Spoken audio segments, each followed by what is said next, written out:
दोस्तों, जिंदगी में कई मरहले ऐसे आते हैं, कई मौके ऐसे आते हैं कि हम बैठे किसी और जगह होते हैं, लेकिन वहां पहले से मौजूद दो शख्स जो बातें करते हैं उनमें किसी एक का दर्द छुपा होता है।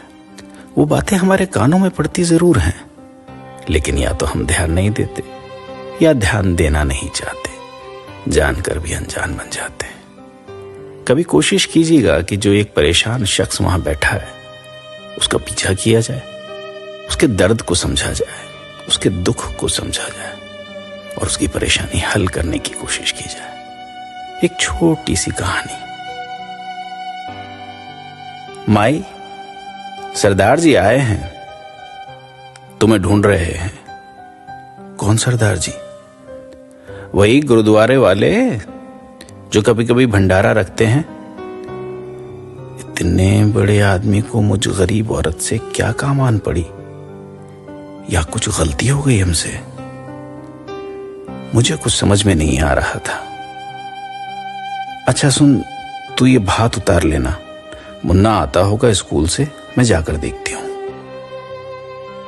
दरवाजे के बाहर उनकी गाड़ी लगी थी, मगर धीर गंभीर सरदार जी अकेले ही आए थे। मैं डरते डरते पहुंची। जी सरदार जी, नमस्ते।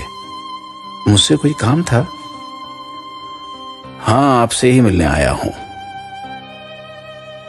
प्लास्टिक की एकमात्र कुर्सी मैंने उन्हें बैठने को दे दी और बिटिया को पानी लाने के लिए आवाज लगाई।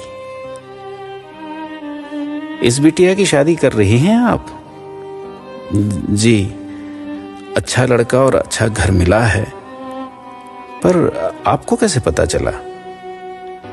मैंने आश्चर्य से उन्हें देखकर पूछा तो वो उसी गंभीरता से बोल पड़े। कल साहूकार की दुकान पर मैं भी था जब आप उसे बता रही थी और कुछ पैसे मांग रही थी। हालांकि सरदार जी ने झिझकते हुए कहा, पर फिर भी मैं शर्मिंदा हो गई थी। ये सच है, मैं कल साहू के साथ थी और मुझे साहूकार के साथ जो बातचीत हुई वो भी याद आ गई। साहू जी, बिटिया की शादी है, कुछ पैसे उधार चाहिए, कुछ महीनों के लिए।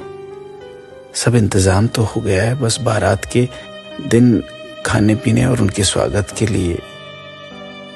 न सिर्फ उसने मना कर दिया था, बल्कि ये कहा था कि पति तो अब रहा नहीं तुम्हारा और बेटा इतना छोटा है, 2-4 घरों में काम करती हो, ये 25,000 लौटाओगी कैसे, वो भी सूद के साथ? क्या सोचने लग गई आप? सरदार जी को देख नजर न मिला सकी। बेबसी और लाचारी ने मेरी आंखें नम कर दी थी। जी कुछ नहीं, आपने सही सुना था, 2-4 घरों में काम करना पड़ता है। उनसे कुछ मदद मिली नहीं। साहूकार पुराना पहचान का था तो सोचा था, पर सरदार जी बीच में बोल पड़े। देखिए, अब फिक्र ना करें, हम उस दिन गुरुद्वारे में भंडारा करने वाले थे, पर उस दिन वो भंडारा आपकी तरफ से यहां आपके घर रख देंगे। उनकी सोच पर बरबस ही मुंह से निकल पड़ा, क्या आप मुझ गरीब के लिए इतना कुछ? सरदार जी, न जाने क्यों सरदार जी की भी आंखें भर आई। आपकी कल की बेबसी में मुझे अपनी मां की मजबूरी दिखाई दी थी। हमारा आज हमारी मां का भोगा हुआ अतीत है। दोस्तों, ऐसे कई मौके आएंगे जहां आपकी जरूरत होगी लोगों को। थोड़ा वक्त निकालिए, थोड़ा पैसा निकालिए। ऐसी कितनी बच्चियां, ऐसी कितनी बेटियां लोगों के घरों में बैठी जो सिर्फ दहेज या खान पान उसके इंतजाम के बिना आज भी आपका इंतजार कर रही हैं। आप जरूर सोचिएगा इस बारे में।